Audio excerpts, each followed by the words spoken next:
Uncle Trev in the Fast Grass by Jack Lasenby. My mother always said if there was a fool idea to be thought, Uncle Trev would think it. If there was a harebrained thing to be done, he would do it. But he has lots of fun, I said. My mother sniffed. When she wants to, she has a very loud sniff. That's as may be, she said, but your uncle was put on this earth to be a farmer, not to have fun. When Mum started talking about why we were put on earth, I knew it was time to be quiet. If she said, when the good Lord put us on this earth, I knew it was time to shut up and creep away, or I might get a wallop. So I shut up. But Uncle Trev didn't. Before his old truck had even stopped shuddering, he came running up to the side of the house, shouting my name. He carried an armload of grass. Mum met him at the back door. You stop that shouting at once, she would say. Do you want to bring all the neighbours to their windows wondering what's going on? You're not bringing that stuff inside.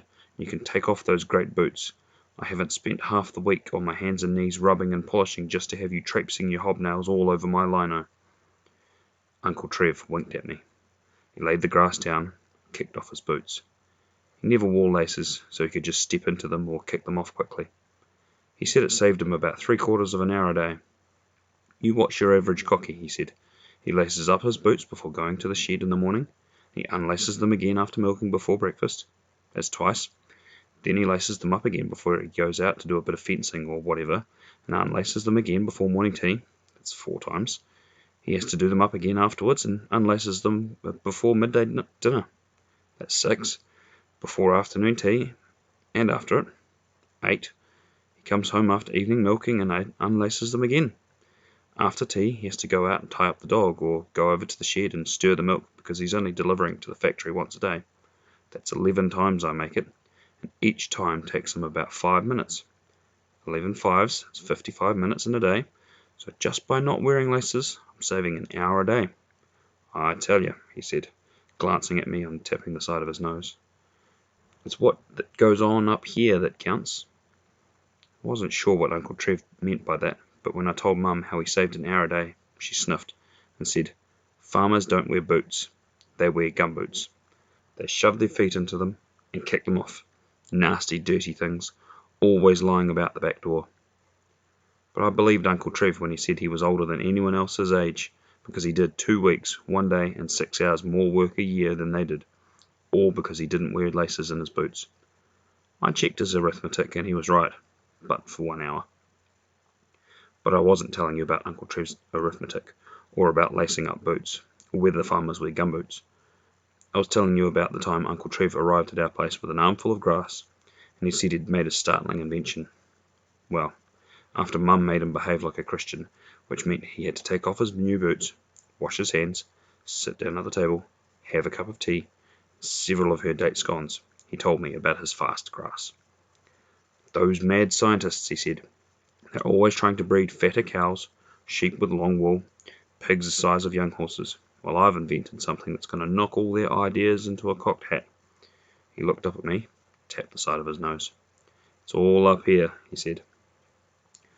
I know now what he meant, but I was young then and thought he had something stuck up his nose. Do you want a hanky? I had asked. Uncle Trev looked at me. He wiped the back of his hand across his nose and went on. Giant sheep, he said.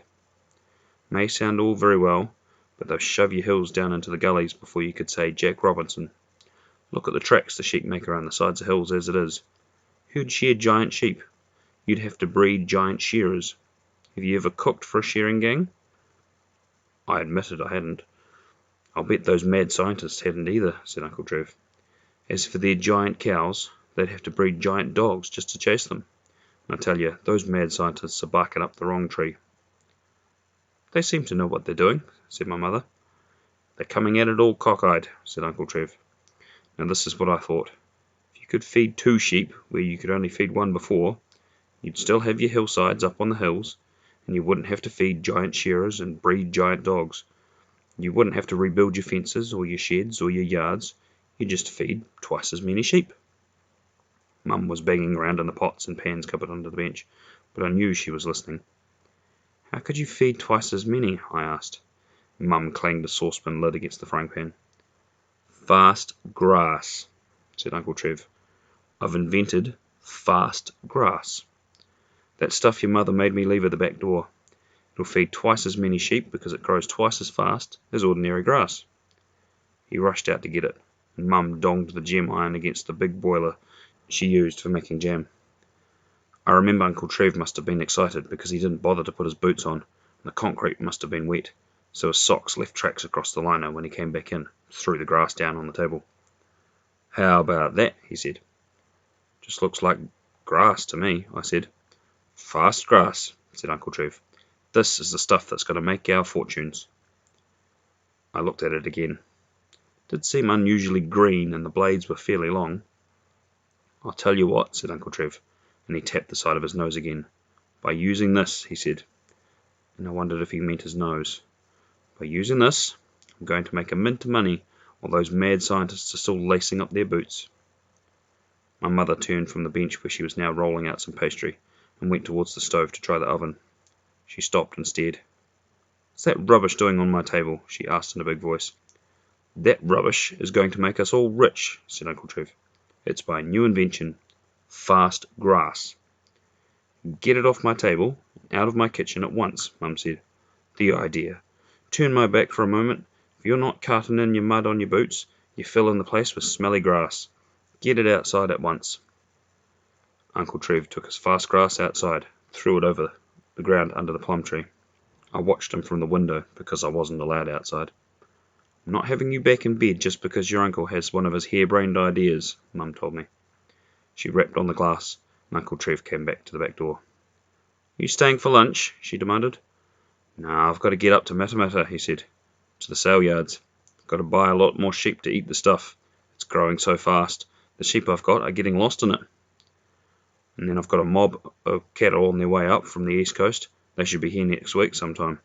Once I turn them on my fast grass, they'll fatten fast, I'll tell you what."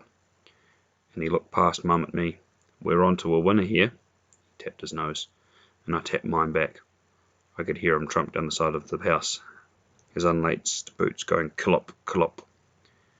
Next time Uncle Trev called in, he told me he had mad scientists coming over from all over the North Island to see his fast grass. "I've got them all bluffed," he said. "They can't understand where I got it from." "And where did you get it from?" Mum asked, but Uncle Trev just grinned at her and wouldn't say. I thought Mum must be starting to believe him, but she exploded. "Don't you go nodding and tapping your nose at me," she said. "Now, are you staying for lunch, or are you going to get home and do some work on your farm for a change?" A few weeks later, Uncle Trev called in again.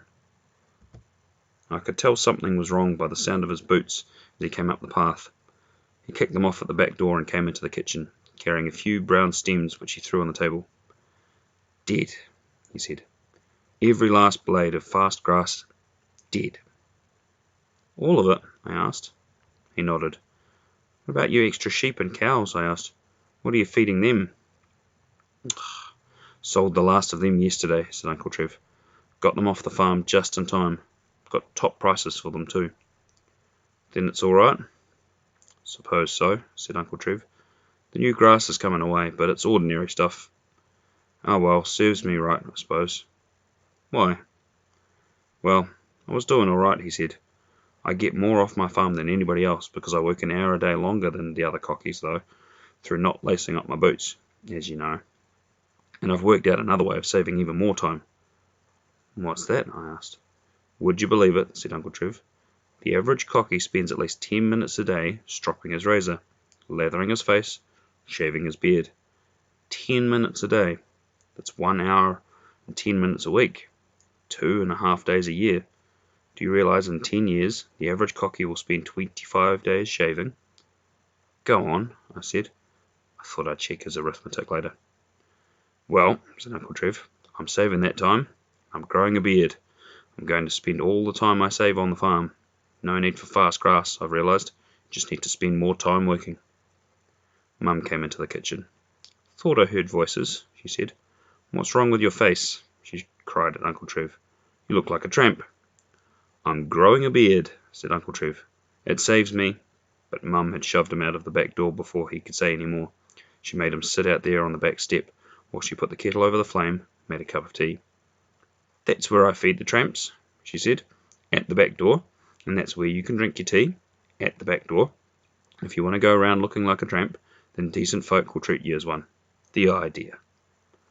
Don't you go out there talking to him, catching your death of cold, she said to me. But I stood where Uncle Trev could see me, as he drank his tea, and he ate his dates scone. When he looked up, he saw me, grinned, and he tapped the side of his nose. I grinned, and tapped the side of mine. I took care that Mum didn't see me, though.